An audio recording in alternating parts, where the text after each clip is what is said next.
Bonjour et bienvenue sur le pod. Pendant une petite demi-heure, nous allons échanger sur les problématiques de nos métiers en tant que community manager et social media manager. Notre objectif, partager ensemble nos réflexions, nos avis et nos pratiques. Dans l'épisode d'aujourd'hui, je suis accompagnée de Brian et nous allons vous parler de l'intelligence artificielle et plus précisément de son utilisation dans le social media marketing. À l'agence, nous considérons que l'intelligence artificielle n'est pas une menace mais une opportunité. C'est pourquoi dans cet épisode, nous allons vous partager plusieurs exemples d'usages testés et approuvés par l'équipe. Un dernier mot. Si ce podcast vous plaît, pensez à vous abonner sur votre plateforme d'écoute préférée pour être sûr de ne rater aucun épisode. Allez, je vous laisse, c'est parti!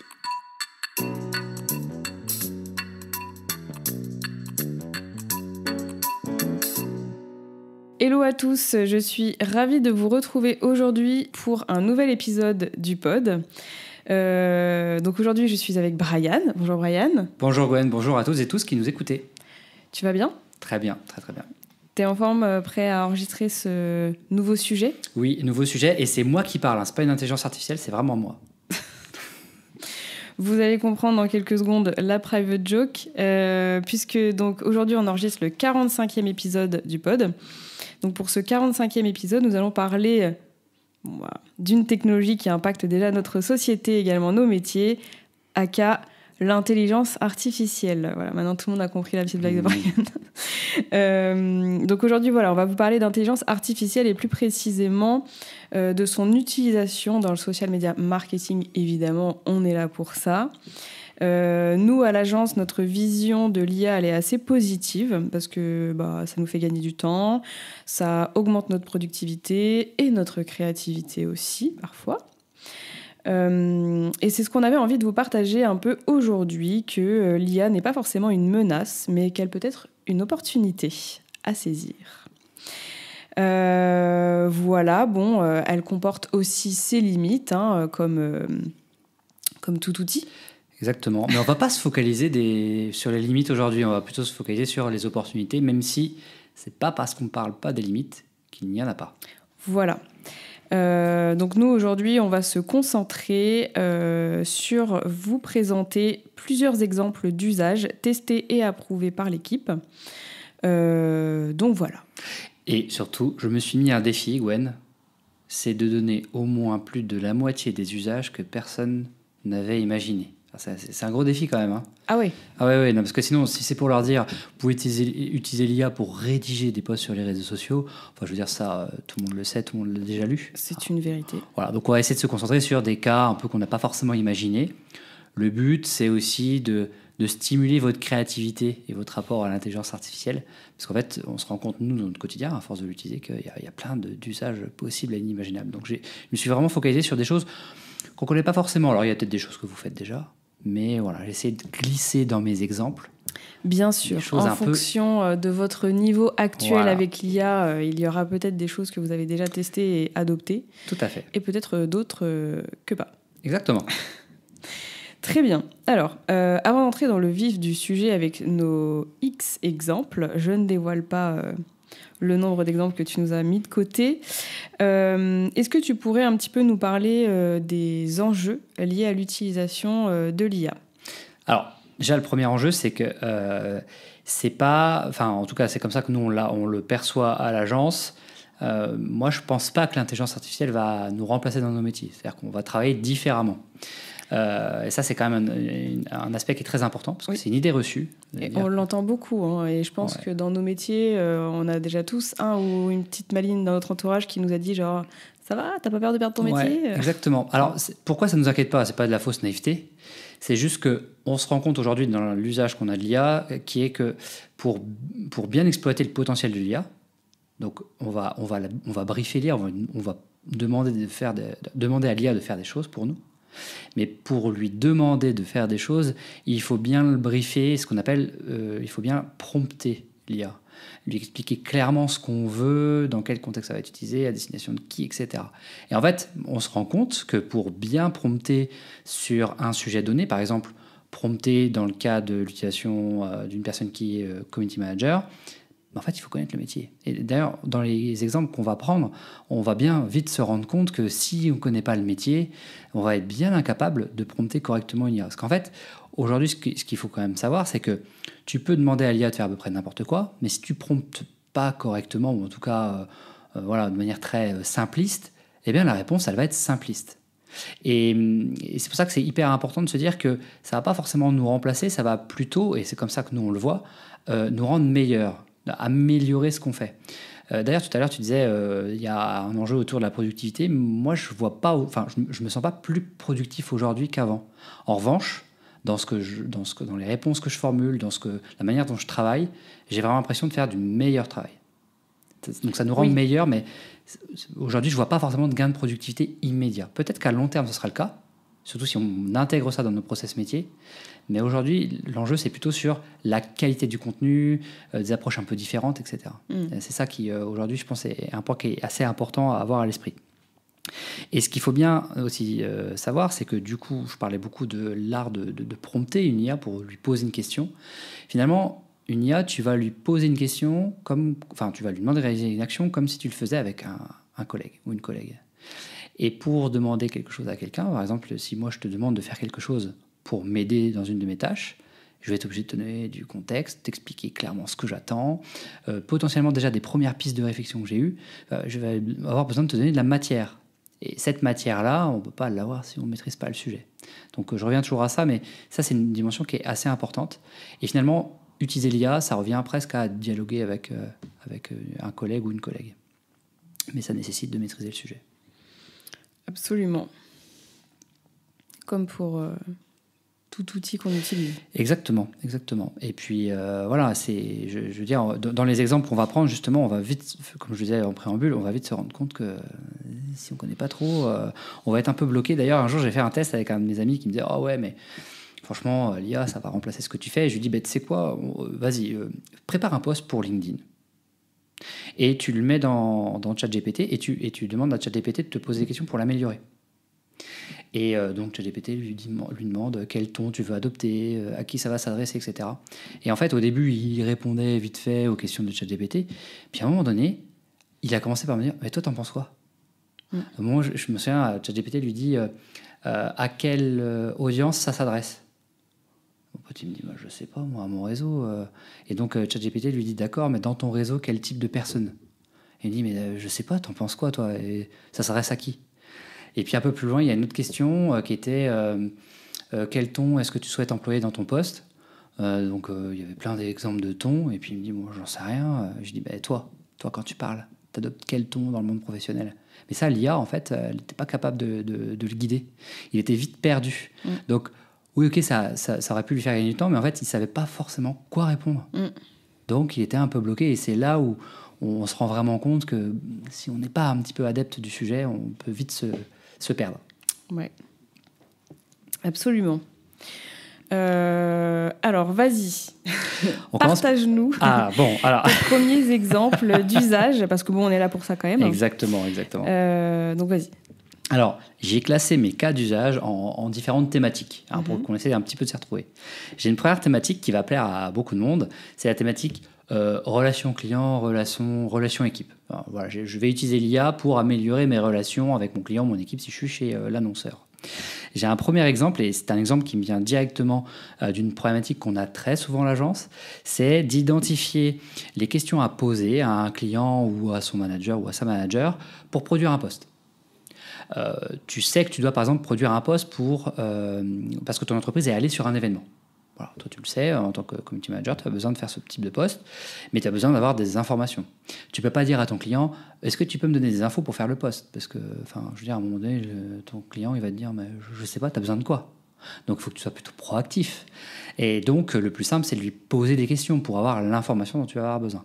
C'est toujours un peu difficile de se dire, mais de quelles infos j'ai besoin. Alors, quand on commence à avoir l'habitude, ça vient assez naturellement, mais des fois, c'est vrai que c'est pas toujours spontané. Et pour ça, ChatGPT, ça marche très très bien. De lui dire, voilà, moi j'ai besoin de produire un post pour tel sujet. Donc, par exemple, j'ai mon entreprise qui est allée sur tel événement. Je dois faire un post pour en parler. J'ai déjà des photos de l'événement à ma disposition, puisque j'ai bien briefé mes équipes sur place. Je sais que l'événement s'appelait... je sais pas, le Web Today, ça a eu lieu le 5 juin 2023 ou 2024, 2025, etc. Donc tu as quelques éléments, mais il te manque beaucoup d'infos pour faire son type de post. Et tu vas pouvoir demander à l'IA de t'aider à identifier les questions à poser aux personnes qui sont allées sur l'événement pour derrière pouvoir, toi, produire le post. Voilà, j'ai fait le test récemment justement pour un peu voir un peu ce qu'allait me donner l'IA, mais ce qui est hyper intéressant, c'est que l'IA, donc ChatGPT en l'occurrence, me dit tu peux demander aux gens qui étaient présents sur l'événement quels ont été les points clés à retenir de la conférence. Et quand j'ai vu ça, je me dis mais oui, c'est exactement souvent ce qu'on demande à nos clients pour justement essayer de parler aux personnes qui étaient absentes. Est-ce qu'il y a des idées marquantes, des citations à mettre en avant? Qui était présent à l'événement? Est-ce qu'il y a des organisateurs à mentionner, etc. Donc ça, je trouve que c'est assez intéressant parce que souvent, c'est un peu difficile de se dire j'ai besoin de faire ce type de poste, je sais de quoi je vais parler, mais il me manque des infos, j'ai besoin d'identifier les infos qui vont me manquer, et donc je vais demander à l'IA de m'aider par un jeu de ping-pong finalement à identifier les questions que je vais devoir poser aux personnes qui étaient présentes sur l'événement. Et ça, je trouve que c'est assez intéressant. Et c'est en ça où, derrière, tu vas poser de meilleures questions et donc tu vas avoir de meilleures réponses et donc ton post sera de meilleure qualité. Ok. Voilà pour mon premier exemple. Tu avais pensé, toi, à utiliser l'IA comme ça ? Pas pour cet angle précis, mais tu vois, je m'en suis déjà servi pour préparer un épisode de podcast. De me dire, est-ce que j'ai pensé à toutes les questions qu'un community manager ou un social media manager pourrait se poser sur ce sujet-là, pour venir compléter si j'avais oublié des choses. Donc c'est un dérivé un peu, mais, mais on est un peu dans la même veine. C'est identifier des questions à poser à quelqu'un. Ouais. Voilà, donc ça, alors je me suis un peu aidé de notre atelier IA à l'agence. On avait recensé un peu les problèmes qu'on a au quotidien, et là, en l'occurrence, ça résout assez bien la problématique. Premier exemple. Deuxième exemple. Alors ça, c'est un exemple qui se base sur une nouveauté récente de ChatGPT, qui est la création d'images. Tu vas me dire, mais Brian, qu'est-ce qui te prend de nous parler de ça alors qu'à l'agence, on évite d'utiliser l'IA pour créer des images. On évite pourquoi ? Parce que c'est hyper consommateur d'énergie. Mais en fait, il y a quand même un cas d'usage dans lequel ça peut être assez utile d'exploiter notamment encore ChatGPT pour créer des images. C'est dans le cas où tu dois, par exemple, inciter ton client à produire un nouveau format. Tu aimerais créer quelque chose qui n'existe pas forcément, parce que tu as cherché dans ta veille, tu as cherché dans notre outil de veille interne, tu n'as pas trouvé d'exemple pour matérialiser ton intention. Tu vois, tu as une idée, en fait, mais qui n'existe pas vraiment. Et tu as besoin de l'expliquer à ton client pour qu'il te dise est-ce qu'il est d'accord ou pas. Et bien là, je trouve qu'en dernier recours, utiliser l'IA, c'est une bonne manière de faire, parce que tu veux lui donner envie de faire quelque chose de nouveau, mais qui n'existe pas forcément. Tu n'as pas d'exemple à lui montrer pour manifester ton intention. Et tu vas pouvoir utiliser l'IA pour créer une sorte de prototype, de maquette V0 d'un nouveau format de post que tu aimerais faire.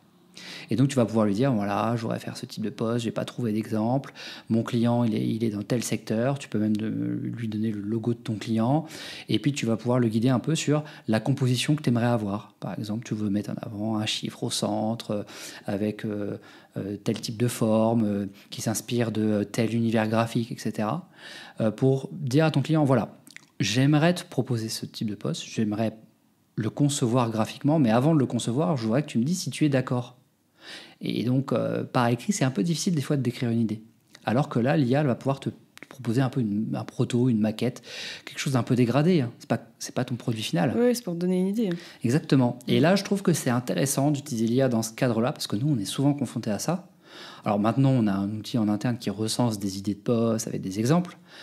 Mais parfois, ça arrive encore d'avoir des... Tu vois, t'as envie de faire quelque chose de nouveau pour un client, tu sais un peu ce que tu as envie de faire, mais t'as pas d'exemple à lui montrer. Et là, pour le coup, c'est un deuxième exemple, un deuxième usage que je trouve assez pertinent, c'est de créer une maquette, un prototype, une V0 d'un post que tu aimerais décliner derrière pour ces réseaux sociaux. Ok. Voilà. Deuxième exemple qui est plutôt, je pense, utile. Carrément. Voilà. En tout cas, là aussi, ça me vient de notre atelier en interne, parce que c'est un gros problème qu'on rencontre souvent. J'en ai un troisième cas d'usage, j'en ai plusieurs, mais dans la partie un peu relation client, équipe, etc. On a à l'agence, je pense que tu le sais, un produit qui s'appelle La Trend, qui est une newsletter de veille TikTok, qui détecte des tendances TikTok que tu peux reproduire pour n'importe quel type de marque. Ça, c'est plutôt pas mal. Le problème, et auquel on est confronté, parce que nous, on s'appuie beaucoup sur les contenus de La Trend pour accompagner aussi nos clients sur des contenus à produire, on a besoin quand même de dire, voilà, il existe telle tendance, je voudrais un peu guider mon client sur comment potentiellement l'utiliser, dans quel cas d'usage, pour dire quoi, pour valoriser quoi, etc. Et donc, là, c'est un cas d'usage qui va s'appuyer soit sur ChatGPT, soit sur Perplexity, qui est une IA qui est plutôt orientée sur de la recherche sur Internet, de la recherche de sources, etc. et d'exemples. Et tu vas pouvoir potentiellement dire à l'IA que tu vas utiliser, voilà, j'ai trouvé cette tendance TikTok. Elle est utilisée, tu peux lui donner du contexte, le contexte que tu vas avoir dans la trend, la newsletter qu'on édite. Et tu vas demander à l'IA de te donner des pistes pour l'adapter pour ta marque en fonction des messages clés que toi tu veux valoriser.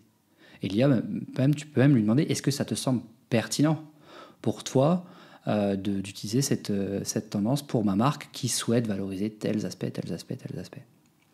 Là aussi, je trouve que c'est assez intéressant parce que parfois on a une intuition, on a envie de reproduire une tendance, mais on ne sait pas forcément par quelle boule prendre, etc. On sait les messages clés qui sont défendus par notre entreprise sur TikTok, on sait à qui ça s'adresse, mais on ne voit pas forcément toujours comment l'adapter. On sait que ça peut être pertinent, mais on ne voit pas toujours par quelle boule prendre. Et du coup, là, l'IA, Perplexity ou ChatGPT va pouvoir nous permettre un petit peu d'élargir le spectre et d'identifier la bonne manière de l'utiliser pour son entreprise. Voilà. Ok. Ça, c'est quelque chose aussi qui fonctionne bien. Je l'ai testé avant l'épisode aussi, et effectivement, c'est quand même assez utile. On continue avec un quatrième exemple. Ah, j'ai cru que tu allais passer sur une nouvelle catégorie. Ah non, la catégorie, ça sera juste après. J'ai un dernier exemple pour la partie relation client, équipe. Alors, c'est peut-être, ça va plutôt s'adresser à des personnes soit qui sont en agence ou freelance, comme nous, qui travaillent avec plusieurs marques, ou alors des personnes qui arrivent dans une entreprise, donc qui découvrent une nouvelle entreprise. Okay. Alors, ça va plutôt intéresser ces personnes-là. Avant de te donner l'exemple, je voudrais te poser la question, Gwen, est-ce que tu connais NotebookLM ? Non. Ça ne te dit rien ? Non. Alors, NotebookLM, c'est un outil gratuit, une IA gratuite de Google, qui est très puissant, puisque tu vas pouvoir lui donner plusieurs sources. Tu peux lui donner des liens hypertextes, tu peux lui donner des documents PDF, des vidéos, etc. Donc, plusieurs sources documentaires. Et tu peux ensuite, derrière, demander à NotebookLM de te faire une synthèse sur des points que toi, tu veux faire ressortir. Bon, ça, c'est le fonctionnement un peu général de NotebookLM. Comment on va pouvoir s'en servir ? Eh bien, dans notre cas, dans le cas où on découvre une entreprise, souvent, ce qui se passe, c'est que l'entreprise, elle va nous envoyer plein de documents. Sa strate de com, sa plateforme de marque, sa charte éditoriale, sa charte graphique, enfin plein de documents qui vont permettre de comprendre comment fonctionne l'entreprise et ce qu'elle veut dire tout au long de l'année, son plan de com, enfin voilà, on peut avoir souvent plein de documents, on va voir son site web, etc. On va pouvoir tout mettre dans NotebookLM. Et à ce stade, NotebookLM va analyser toutes les sources qu'on va lui donner et on va pouvoir lui demander, voilà, au regard de tous ces documents, est-ce que tu peux m'extraire la liste des clients de cette entreprise, de leur cible. Est-ce qu'il existe des personas, des attentes communes, des motivations communes ? Est-ce que tu sens dans ces documents qu'il y a des messages clés qui reviennent systématiquement qu'il faut porter, etc. Et donc, ça va te donner une première liste qui est et ce qui est très intéressant, c'est que NotebookLM va même te donner les sources sur lesquelles il s'appuie. Donc, il va te donner les pages, par exemple, correspondantes dans les documents. Ça va te permettre de comprendre assez rapidement ce que fait cette entreprise et d'extraire des informations dont toi, tu vas avoir besoin derrière pour faire ta stratégie réseaux sociaux. Et NotebookLM va même te dire, tiens, là, tu m'as demandé quels étaient les messages clés de l'entreprise. Je n'en trouve pas. Et donc, ça va te permettre, toi, de rapidement savoir en un coup d'œil, est-ce qu'il me manque des informations dans les documents de l'entreprise et est-ce que ça me suffit déjà pour commencer à préparer ma stratégie réseaux sociaux. Et ça, ChatGPT le fait pas ? Si, tu peux, mais c'est un peu moins puissant, ça marche un peu moins bien, alors que NotebookLM, c'est vraiment fait pour ça. Okay. C'est vraiment fait pour de l'analyse documentaire sur la base de sources.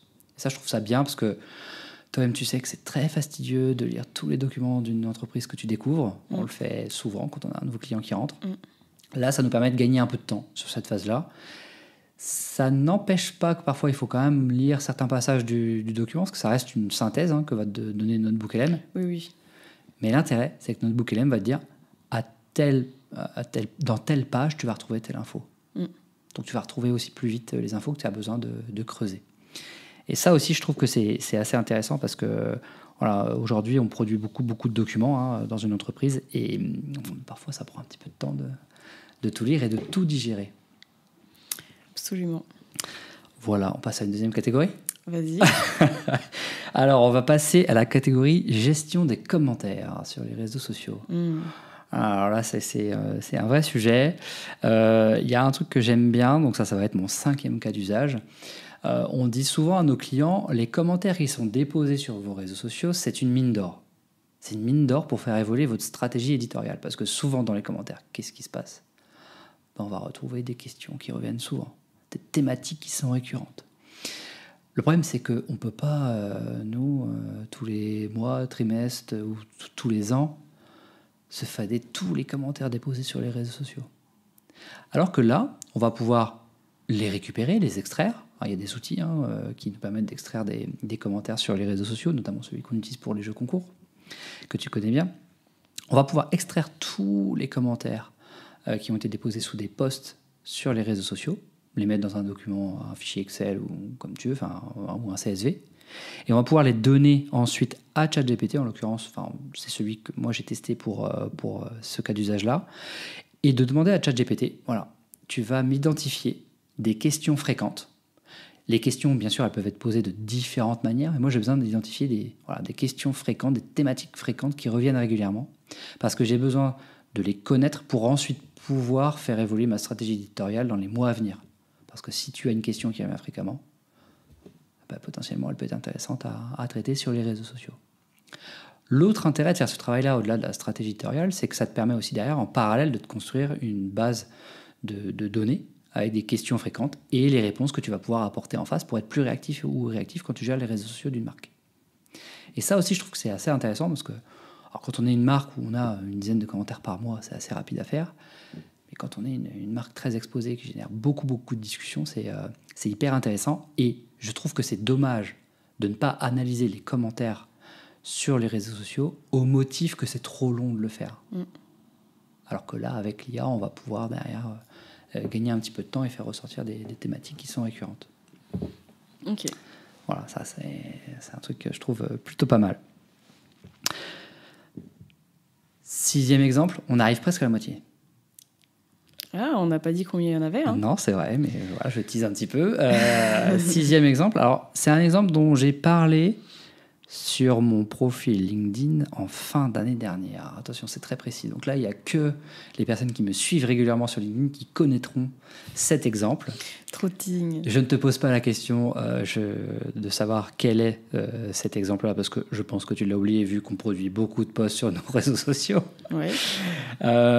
Mais c'est quelque chose qui est assez intéressant dans la mesure où Meta, principalement sur Facebook, a déployé un outil fin d'année dernière pour gérer automatiquement la modération des commentaires. Ah, je te vois qui c'est, ça te revient. C'était quelque chose qui était vraiment une bonne nouvelle pour nous. Alors, dedans, il y a plusieurs choses. On peut demander à Meta de masquer automatiquement des commentaires déposés par des profils récents, etc., ou des profils qui n'ont pas de photo de profil, etc. Bon, là-dessus, on n'a pas besoin de l'IA, c'est directement l'IA de Meta qui va gérer. Par contre, dans cet outil-là, on va pouvoir importer une liste de mots-clés qui automatiquement feront que le commentaire déposé par une personne sera masqué automatiquement. C'est quelque chose qu'on a beaucoup chez nos clients, des clients qui nous disent moi j'ai souvent des personnes qui déposent des commentaires, il faut que je les masque manuellement à chaque fois parce que voilà, c'est pas des thématiques sur lesquelles on souhaite prendre la parole, ou même des fois ce sont des thématiques sur lesquelles juridiquement c'est répréhensible. Donc voilà, il y a parfois un gros travail de masquer des commentaires manuellement, ce qui est un travail quand même à faible valeur ajoutée.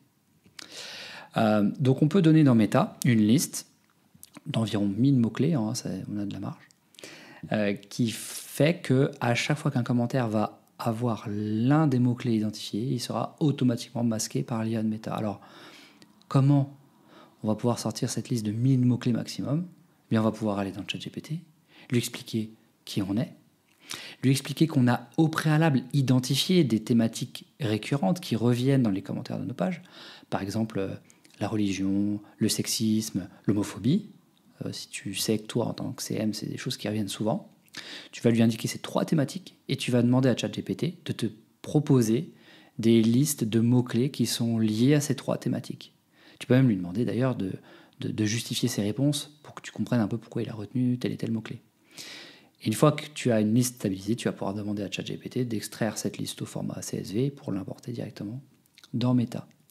Et ça, je sais d'expérience que pour certaines marques qui ont beaucoup de commentaires à modérer, c'est plutôt quelque chose qui est confortable. Et ouais, c'est souvent une réponse qui est plutôt bienvenue pour beaucoup de CM. Voilà, donc ça, c'est vraiment bien d'utiliser ChatGPT pour identifier un ensemble de mots-clés comme ça, à modérer automatiquement.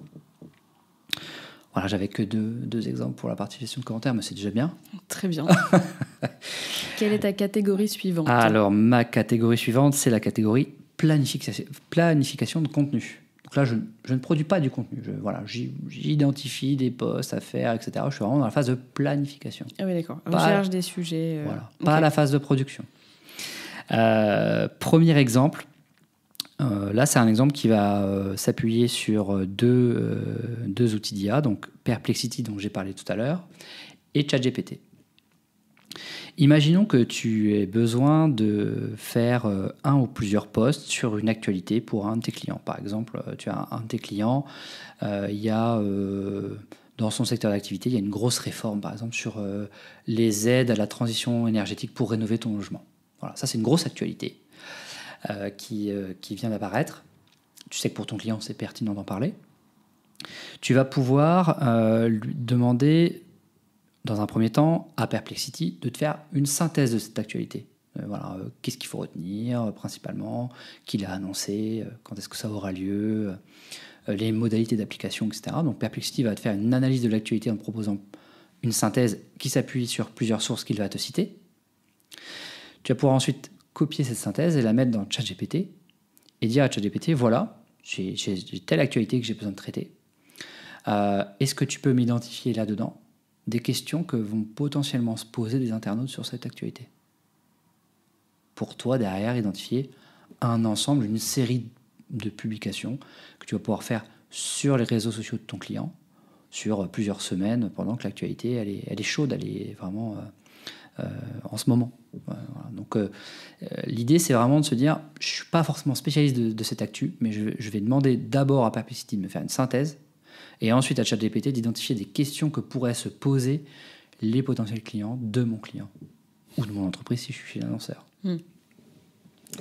Voilà, donc là aussi, c'est quelque chose qui est testé et approuvé. Moi, je l'utilise parfois pour des actus réseaux sociaux. Alors, souvent, j'arrive à peu près à identifier les questions qui vont se poser, puisque je travaille principalement avec des gens qui font ce métier-là. Mais ça peut être bien, des fois, on identifie des questions qu'on n'avait pas forcément imaginées, et ça permet de nourrir sa stratégie de contenu, d'identifier des posts à planifier. Voilà. Et donc, ça a encore plus d'intérêt quand tu n'es pas forcément spécialiste du secteur d'activité de ton client. Oui. Ce qui peut arriver très souvent. Voilà, écoute, c'était pour mon 7e cas d'usage. Je te propose de passer au 8e sans plus tarder.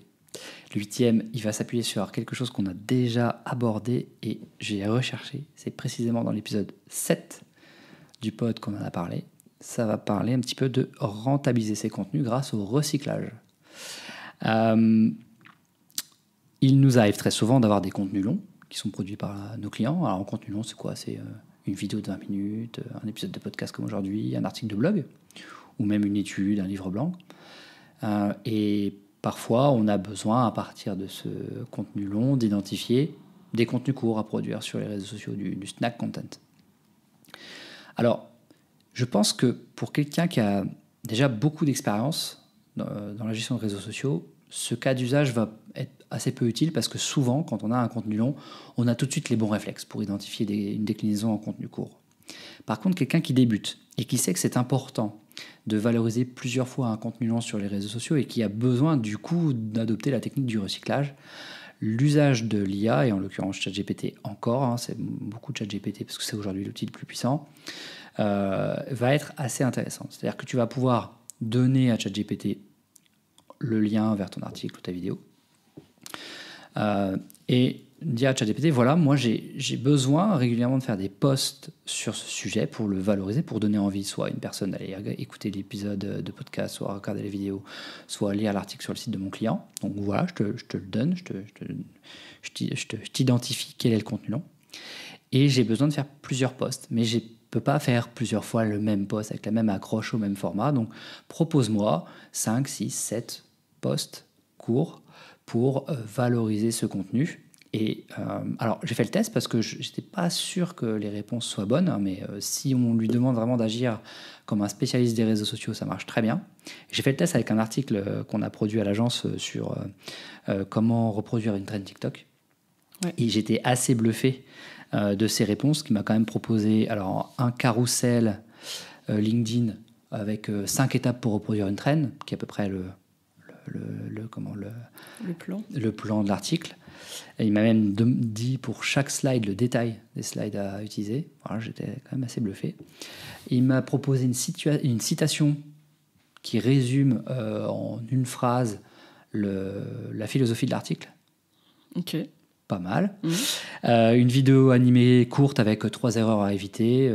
Alors c'est mentionné un peu dans le fil du texte, mais lui il me fait de la synthèse des 3 erreurs à éviter. Et puis une infographie avec 3 types de trends. Et à la fin, il m'a même reproposé un autre carrousel, ce qu'on croit versus la réalité. Et pour le coup, autant les 4 premiers, j'aurais pu les imaginer. Le dernier, j'y avais pas forcément pensé. Donc voilà, ce petit cas d'usage, utiliser ChatGPT pour identifier des contenus à recycler, ça marche aussi très très bien. Top. Voilà, si vous ne savez pas ce qu'est le recyclage de contenu, il faut absolument écouter l'épisode 7 du pod qu'on a enregistré, je pense, il y a à peu près 4 ans. Même plus, je pense. Ouais, c'est possible. Mais qui est toujours d'actualité. Oui. Donc voilà.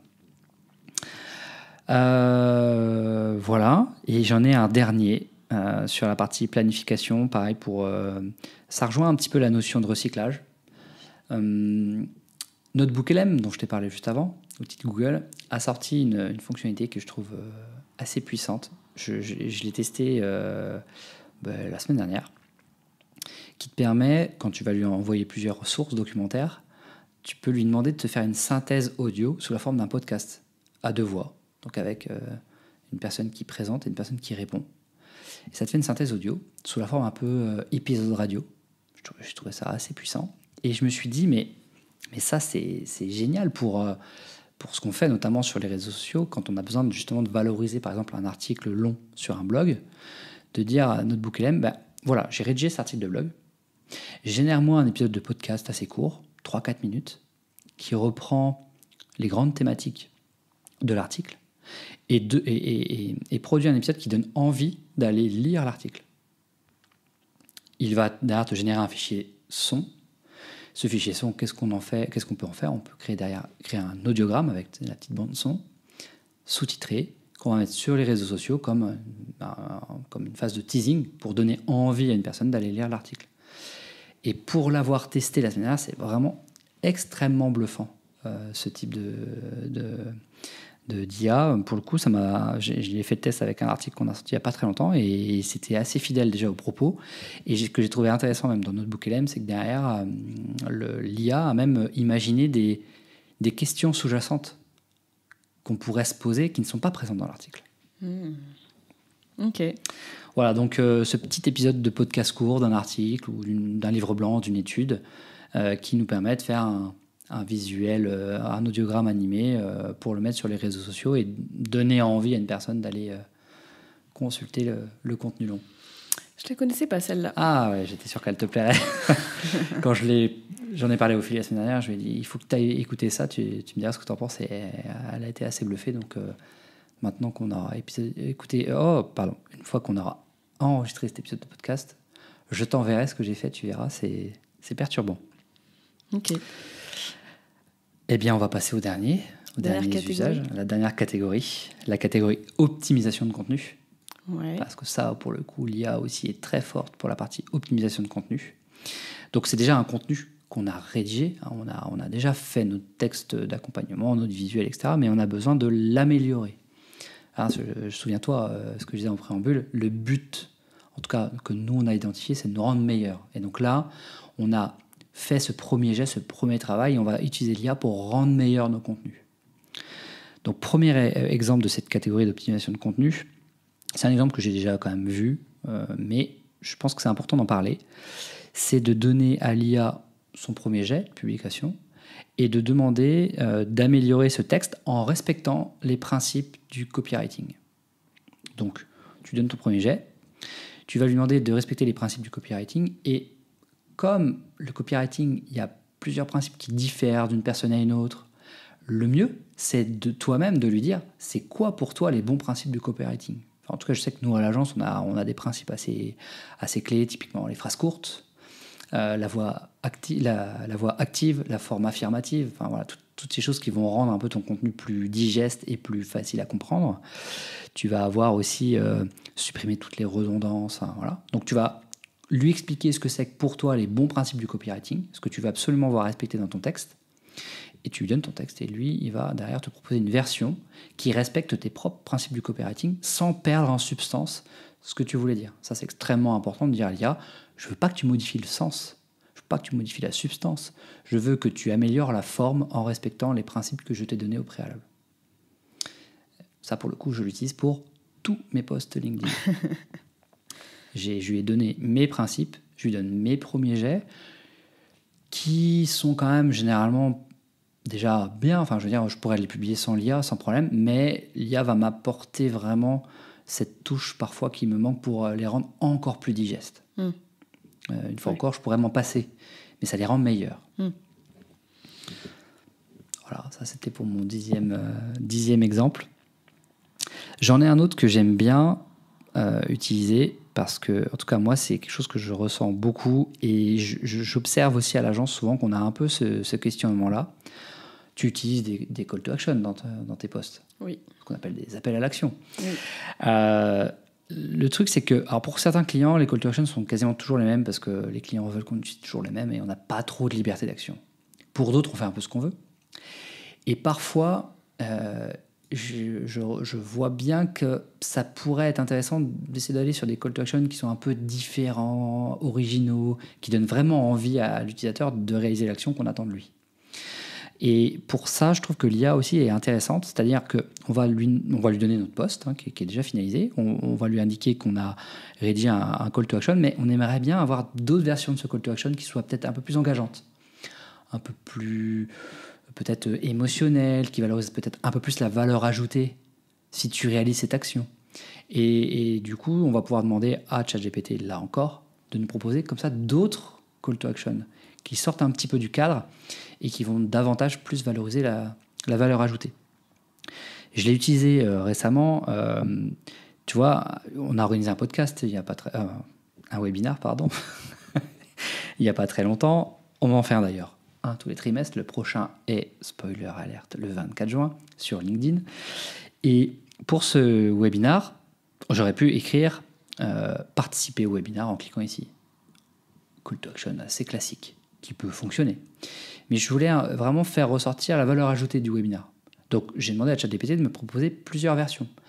Il m'a demandé ce qu'on allait aborder, etc. Et il m'a proposé une version qui me plaisait plutôt pas mal, qui était, plutôt que participer à notre webinaire, c'était « Inscrivez-vous dès maintenant pour comprendre comment appliquer les nouveautés réseaux sociaux à votre stratégie de communication ». Et là, on comprend tout de suite la valeur ajoutée du webinaire. C'est beaucoup plus engageant. Ça fonctionne aussi avec le fameux partage ce post, tu vois, partage ce post, d'accord. Et j'utilise beaucoup aujourd'hui, grâce à l'IA, partage ce post à un proche qui a rencontré le même problème.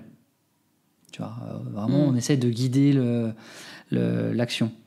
Donc, je trouve que ce cas d'usage aussi est intéressant parce que ça permet là aussi d'avoir de meilleurs call to action, un peu différents du truc un peu classique et froid qu'on peut avoir dans certains posts. Ouais. Une fois encore, on ne peut pas toujours les changer. Mais la plupart quand même des personnes vont nous laisser libres de choisir le bon call to action. Et un bon call to action, ça fait aussi toute la différence. Donc voilà, pour ça, je remercie notre ami ChatGPT. Et le dernier exemple, là, je pense qu'on peut l'utiliser à peu près dans toutes les IA qui maîtrisent assez bien l'oral. Donc ChatGPT en l'occurrence, mais je sais qu'il y a Claude aussi, une IA française qui le fait très bien, qui va nous permettre de rédiger des posts beaucoup plus orientés sur une forme orale. C'est-à-dire que souvent, quand on rédige les posts, on les rédige à l'écrit, bien évidemment, et donc on va produire du contenu avec des tournures de phrases écrites, qui ne sont pas toujours très chaleureuses. Tu vois, des fois, il manque un peu de distance. Et il y a un usage que je vois émerger aujourd'hui, c'est que les outils comme ChatGPT ou Claude, tu vas pouvoir leur dire, voilà, j'aimerais plus que mon post soit adapté sous une forme d'oralité. C'est-à-dire qu'on doit presque avoir l'impression que si ce post était lu, il est beaucoup plus facile à consommer s'il est lu que s'il est écrit. Pourquoi je dis ça? C'est qu'aujourd'hui, on voit quand même de plus en plus de personnes qui utilisent des assistants vocaux pour leur transmettre de l'information. Et en parallèle de ça, on a de plus en plus de personnes qui vont utiliser les réseaux sociaux pour chercher de l'information.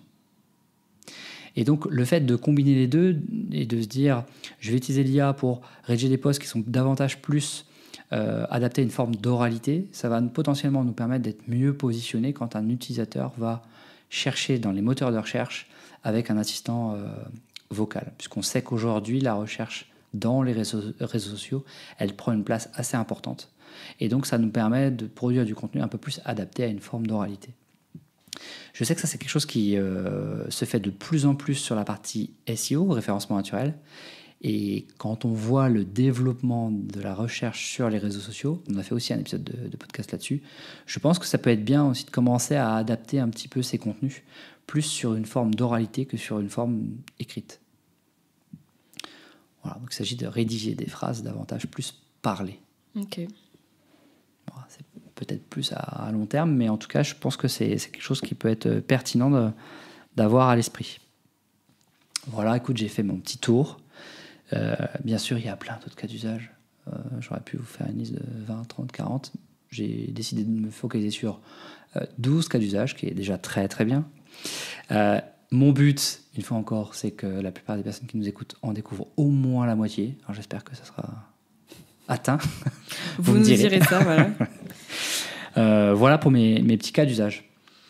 Ok. Eh ben écoute, super. Est-ce que, pour un peu conclure ces 12 exemples, est-ce que tu pourrais nous partager tes conseils ou tes petites astuces pour bien utiliser l'IA? Alors, il y a un premier truc, c'est que dans l'IA, on peut lancer plein de conversations. Tu sais, tu poses une question, ça génère une conversation. Il y a un premier truc, c'est je vous recommande quand vous avez besoin de lui demander quelque chose que lui avez déjà demandé, c'est de relancer une conversation précédente pour que l'IA elle puisse s'appuyer sur ce que vous lui avez déjà dit. Imagine que tu utilises l'astuce de améliorer mon post sur les principes du copywriting. Plutôt que de relancer une conversation, tu repars de ta précédente conversation où tu lui demandais d'améliorer un post la semaine dernière et tu lui demandes de refaire le même travail sur le post de cette semaine. Ça t'évite de recommencer de zéro, de lui réexpliquer, etc. Donc vraiment de scinder ces conversations par type de besoin ou par thématique. Okay. Ça, c'est un premier truc. Le deuxième truc qui marche très très bien, c'est de lui préciser le type d'audience du contenu que tu es en train de produire. Imaginons que tu lui dises juste voilà, ça va être c'est à la destination des community managers. C'est bien, mais je recommande d'aller encore un peu plus loin, c'est de lui expliquer pour ce type d'audience dans quel contexte le contenu va être consommé.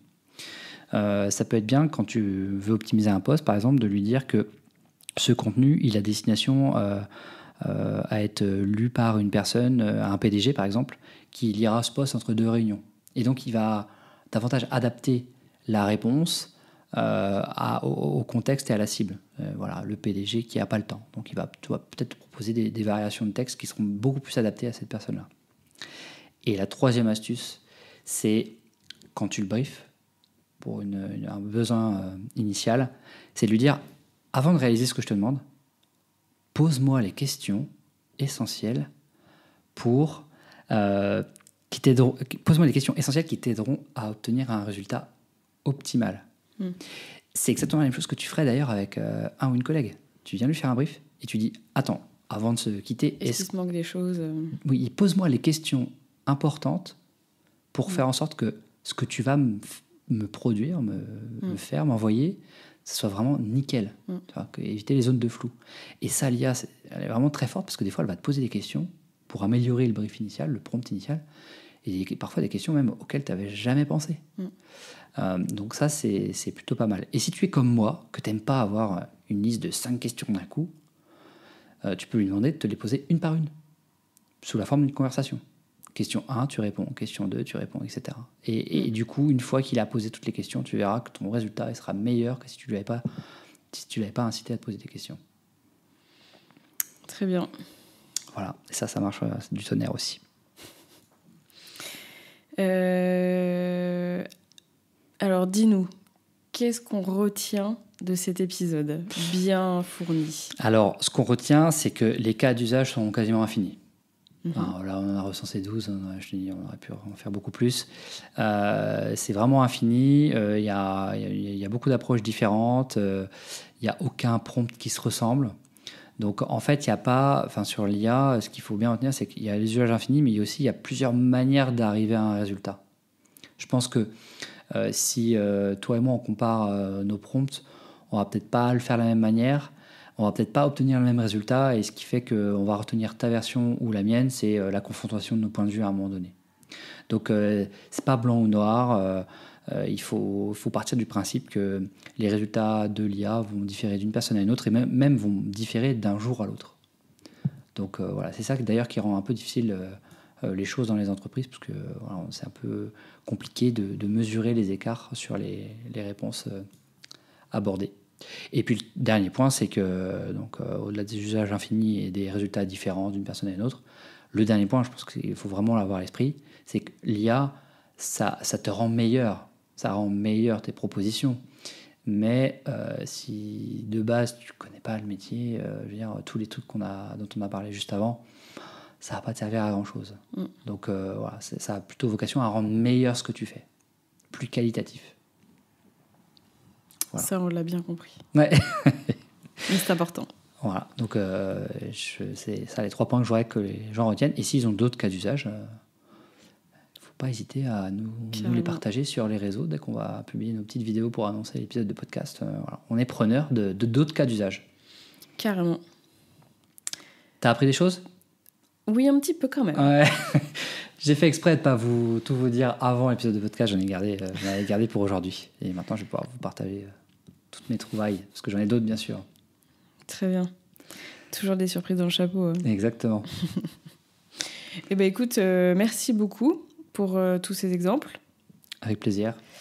Et puis, écoute, on se retrouve bientôt pour un prochain épisode. Carrément. Et d'ici là, on se retrouve sur nos réseaux, sur le profil LinkedIn de Brian, dans la lettre de veille ou la trend pour les personnes présentes sur TikTok. Exactement. Et voilà. Merci Gwen. Bonne journée à toi et puis à bientôt. À bientôt.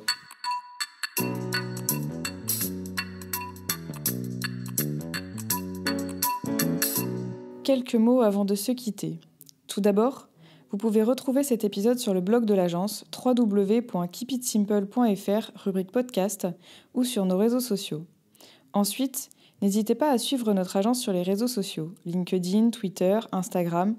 Nous sommes partout sous le nom Agence Ouest Digital. Enfin, pensez à vous abonner sur votre plateforme d'écoute préférée pour être sûr de ne rater aucun épisode du pod. Allez, je vous laisse et vous dis à très bientôt pour un nouvel épisode du pod.